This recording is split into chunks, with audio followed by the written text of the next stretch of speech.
এটাকে মিছিল দেখি, ঘেরাও দেখি, এগুলো সবই বৈষ্ণবরা করেছেন। অহিংস আন্দোলন তো বটেই। অবিভক্ত বাংলার প্রথম অহিংস ভক্তি আন্দোলনের প্রতিকৃত হলেন নিত্যানন্দ মহাপ্রভু। সেই নবজাগরণের প্রতিকৃতে জন্মস্থান বীরভূম। নিত্যানন্দ মহাপ্রভুর 548তম জন্মতিথিতে মেতে উঠলেন ভক্তবৃন্দ থেকে এলাকার মানুষজন।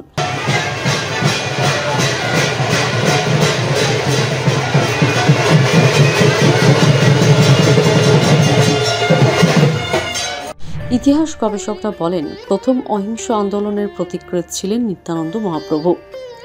বীরভূম জেলার একটি ছোট্ট গ্রাম বীরচন্দ্রপুর। গ্রামটির প্রাচীন নাম ছিল একচক্রা। এই গ্রামেই জন্ম হয় নিত্যানন্দ মহাপ্রভুর। নিত্যানন্দ মহাপ্রভুর জন্মদিবসের দিন ছোট্ট গ্রামটি জুড়ে ছিল উৎসবের আমেজ। পৃথিবীর বিভিন্ন প্রান্ত থেকে আসেন বহু মানুষ। আশ্রম কর্তৃপক্ষের তরফে অমৃত অভিষেক, লীলাকীর্তন, বস্ত্রদান, স্বাস্থ্য শিবির প্রভৃতির আয়োজন করা হয়েছিল। প্রভু নিত্যানন্দের জন্ম মহোৎসবে সেবকগণের চপল করতাল এবং ললিত কণ্ঠে শ্রীনাম শুনে মুগ্ধ হলেন ভক্তরা। নিত্যানন্দ মহাপ্রভু আসলে সেই মানুষ যিনি নিত্য আনন্দের সঙ্গে বিরাজ করছেন, অথচ চৈতন্যকে দিশা দিয়েছেন। চৈতন্যকে দিশা দেওয়ার মতো বন্ধু চৈতন্যের আর ছিল না নিত্যানন্দ ছাড়া। আর আমাদের গর্ব, বীরভূম জেলায় জন্মেছিলেন নিত্যানন্দ মহাপ্রভু।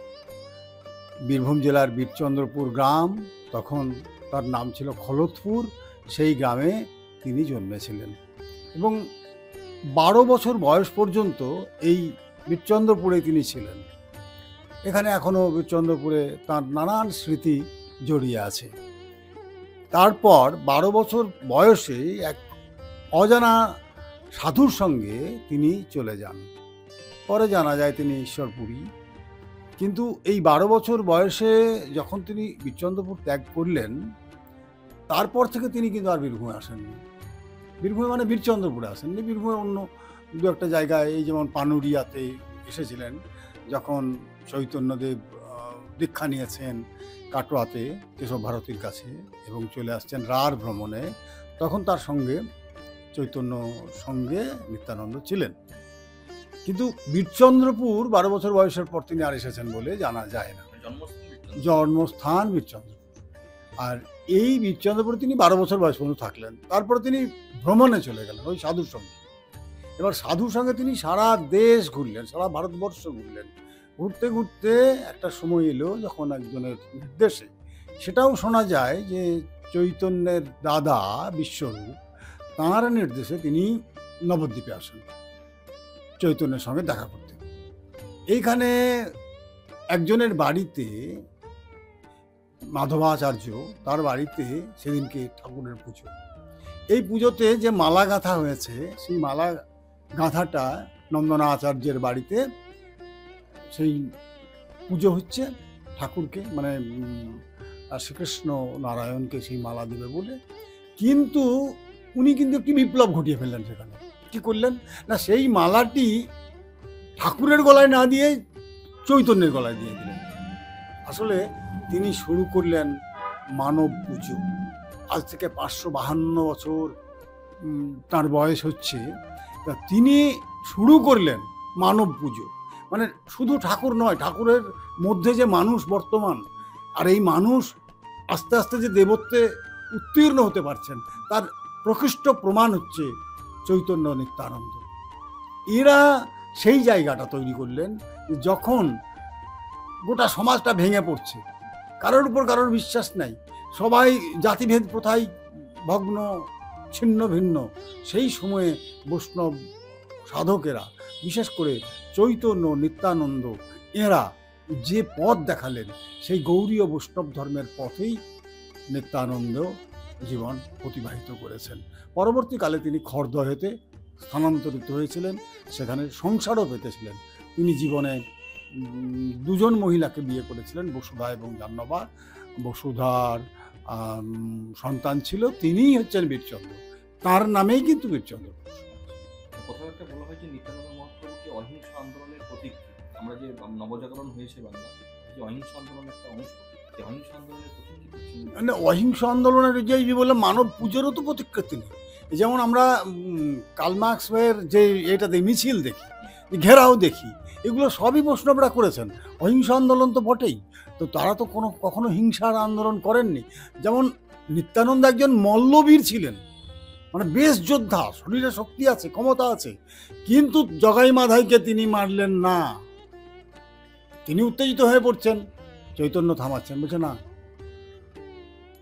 ইচ্ছা করলে তারা জগাই মাধাইকে অনায়াসে সেদিন নবদ্বীপে মেরে ফেলতে পারত, কিন্তু তারা মারলেন না। কি করলেন না, তাদের মতটাকে পরিবর্তন করলেন, নিজের দিকে নিয়ে এলেন।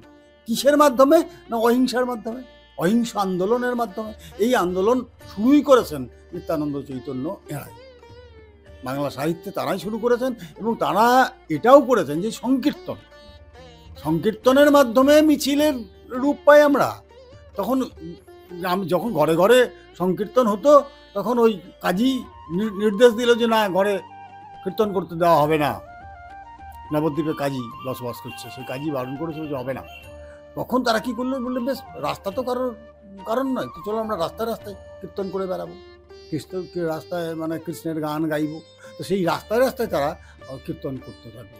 তাহলে সেই কীর্তন এক পক্ষে বলা যায় যে এই যে মার্কসের মিছিল, সে মিছিল প্রথার অন্যতম প্রতিকৃত।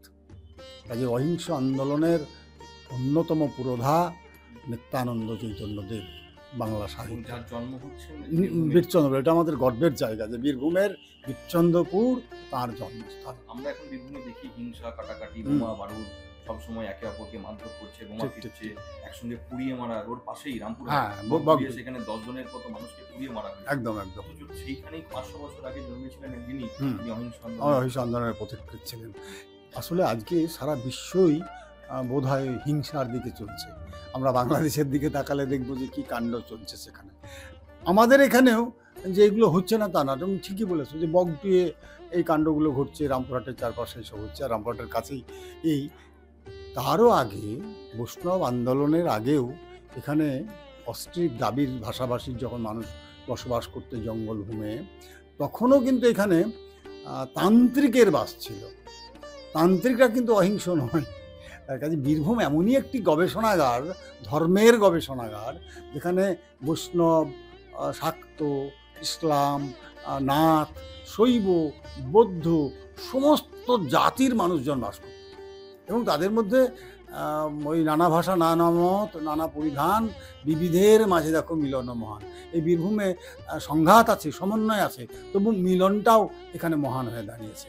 যে নিত্যানন্দের চন্দ্রপুরে খুন যখন হয়েছে ঠিকই, কিন্তু তারাই সারা বাংলা জুড়ে, সারা বিশ্ব জুড়ে, সারা ভারতবর্ষ জুড়ে অহিংস আন্দোলনের প্রতিকৃত রূপে।